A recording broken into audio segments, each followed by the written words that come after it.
Hello வணக்கம் and welcome to cricket Challengers Tamil channel. இந்த வீடியோவில் நம்ம அதை பற்றி பார்க்க போகிறோம் அப்படின்னா நம்மளுடைய ஐபிஎல் 2025 ஆர்சிபியோட பிளேயிங் லெவன் என்ன அப்படின்னு பிடாக் இப்போ ஒரு அனாலிசிஸ் சொல்லியிருக்காரு. ஸோ அவருடைய பிளேயிங் லெவன் ஆர்சிபிக்கு ஐபிஎல் 2025 ஸ்ட்ரென்த்தாக இருக்கும் அப்படிங்கிறத பார்க்க போகிறோம். ஸோ ஐபிஎல் 2025 கண்டிப்பாக ஆர்சிபி ஒரு ஸ்ட்ராங்கான ஸ்குவாடை எடுத்திருக்காங்க. ஸோ பிளேயிங் லெவனில் கண்டிப்பாக அவங்க ஹோம் டீம், அது மட்டும் இல்லாமல் அந்த ஹோம் மேட்சஸ் அவே மேட்சஸ்னு டாக்டிக்கல் சேஞ்சஸ் பண்ணணும். ஸோ அதையும் நான் டீட்டெயிலாக சொல்கிறேன். ஸோ ஃபஸ்ட்டு அந்த ஓப்பனிங் காம்பினேஷன். ஸோ ஃபில் சால்ட்டை பொறுத்த வரைக்கும் அவர் நல்ல ஒரு தரமான பேட்ஸ்மேன். இப்போ T10 லீக் ஆடிட்டு இருக்காரு. வெஸ்ட் இண்டீஸ் வர்சஸ் இங்கிலாந்து சீரிஸ்லவே பார்த்தீங்கன்னா T20ல செமையான ஃபார்மில் இருந்தார். T10 ஃபீம்லேயும் பார்த்தீங்கன்னா ஒரு கன்சிஸ்டண்ட்டான ஃபார்ம், அதாவது கன்சிஸ்டண்ட்டான ரன் அப்படிங்கிறது அடிச்சிட்டு இருக்காரு. ஸோ ஐபிஎல் அப்படின்னு வரும்போதும் டோட்டலி அந்த இடத்துல கேகேஆருக்கான பெர்ஃபார்மன்ஸ் எப்படி அவர் கொடுத்தாரோ அதை விட அதிகமான ஒரு பெர்ஃபார்மன்ஸ் அப்படிங்கிறது ஆர்சிபிக்கு கொடுக்கணும் அப்படிங்கிறதான் ஆர்சிபியோட ஃபேன்ஸோட ஆசையாக இருக்குது. எல்லாரோட ஆசையும் அதுதான். ஏன்னா ஃபில் சால்ட் எடுக்கும்போதே அந்த ஓப்பனிங் விக்கெட் கீப்பர் ஸ்பாட் அப்படிங்கிறது அவருக்கு தான் போகுதுன்னு நமக்கு தெரிஞ்சிருச்சு.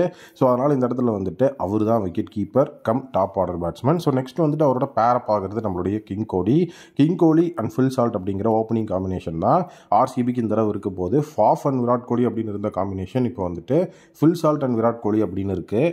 எல்லாரும் எதிர்பார்க்கறது இந்த ஒரு காம்பினேஷன் எப்படி ஒர்க் அவுட் ஆக போகுது அப்படிங்கிறதுல தான். ஏன்னா காம்பினேஷனை பொறுத்த வரைக்கும் ஸோ ரெண்டு பேர்த்தில் ஒருத்தர் நல்ல ஒரு தரமான அதிரடியாக ஆடக்கூடிய பிளேயர், இன்னொருத்தர் ஆங்கரிங் பண்ணி நல்லா நீட்டாக கடைசி வரைக்கும் நின்று ஆடக்கூடிய பிளேயர்.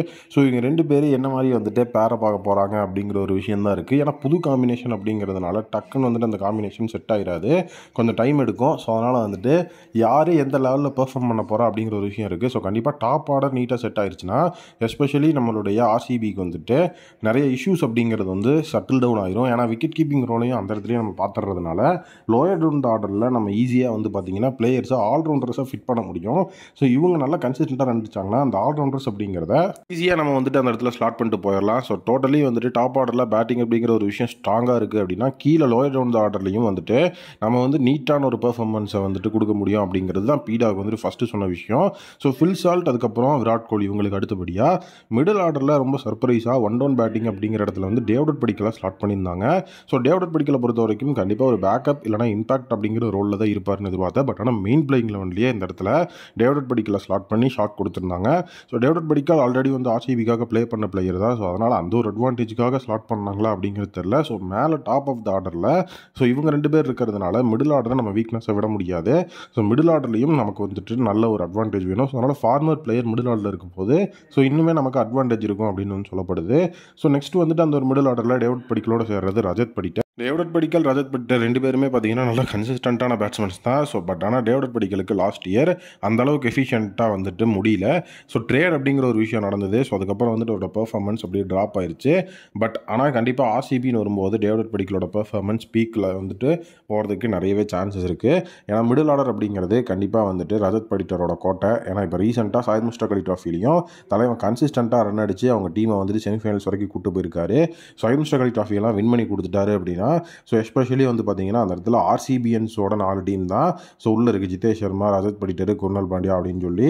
ஸோ கண்டிப்பாக சாயித் முஸ்டாக் அலி ட்ராஃபியோட அந்த ஒரு செமிஃபைனல்ஸ் ஃபைனல்ஸ்லாம் செம நெருப்பாக இருக்க போது கன்சிஸ்டண்ட்டான பெர்ஃபார்மன்ஸை கொடுக்கறதுக்கு ரெண்டு பேரும் சவாஜவும் கிடையாது.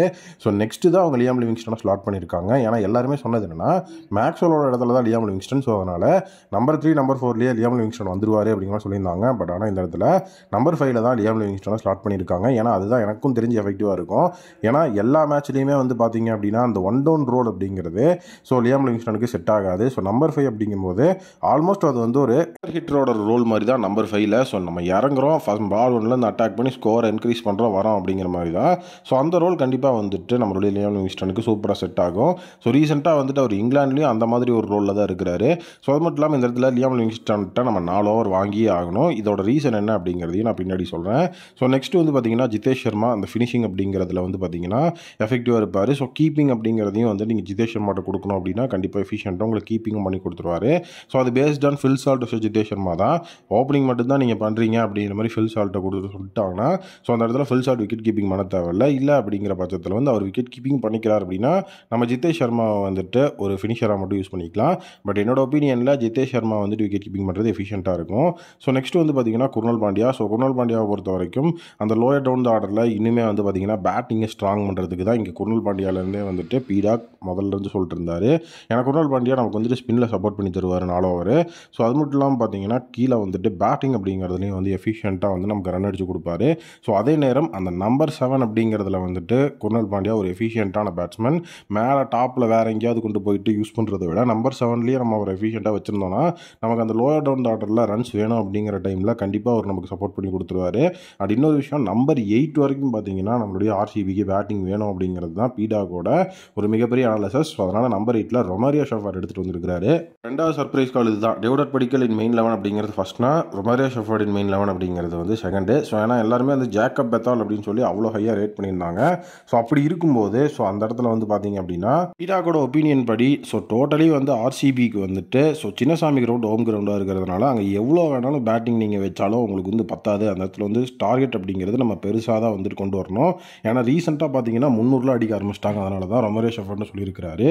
ஸோ நெக்ஸ்ட் பவுலிங்கை பொறுத்த வரைக்கும் ஸோ அந்த இடத்துல வந்துட்டு அந்த பேஸ் அட்டாக் அப்படிங்கிறத லீட் பண்ணுறதுக்கு பிரைமரி பிளேயராக இருக்கிறாரு. ஸோ புவனேஸ்வர் குமாரை பொறுத்த வரைக்கும் அவர் வந்து எஃபிஷியண்ட்டான பவுலர் நம்ம எல்லாருக்குமே தெரியும். ஸோ அவர் வந்துட்டு அந்த பேஸ் அட்டாக்கில் பிரைமரி ஒரு கீ பிளேயராக இருப்பார் அப்படிங்கிறது தான் ஸோ இப்போ இந்த இடத்துல நம்ம வந்து சொல்லியிருக்கிறது. ஸோ டோட்டலி வந்து இந்த இடம் வந்து பார்க்கும்போது நீங்கள் பவுலர்ஸ்லேயும் வந்து உங்களால் 2 பிளேயர்ஸ் அப்படிங்கிற அந்த ஒரு சுச்சுவேஷனில் தான் இருக்குது. ஏன்னா ஃபுல் அண்ட் ஃபுல் எஃபிஷியண்ட்டாக ஆல்ரவுண்டர்ஸ் லியாம் லிவிங்ஸ்டன் ஆரம்பித்து குர்னல் பாண்டியா, ரொமாரியோ ஷெஃபர்ட்னு ஆல்ரவுண்டர்ஸாகவே நம்ம போயிருக்கிறோம். ஸோ இங்கே புவி இருக்கிறாரு அப்படின்னா நெக்ஸ்ட் இடத்துலையும் அந்த பேஸ் அட்டாக் அப்படிங்கிற அந்த ஒரு விஷயத்துக்குள்ளே தான் அவரோட 11 அப்படிங்கிறத அவர் வந்து அமைச்சிருக்கிறாரு. ஸோ அதுதான் வந்துட்டு எனக்கு கொஞ்சம் புரியாத விஷயமா இருந்தது.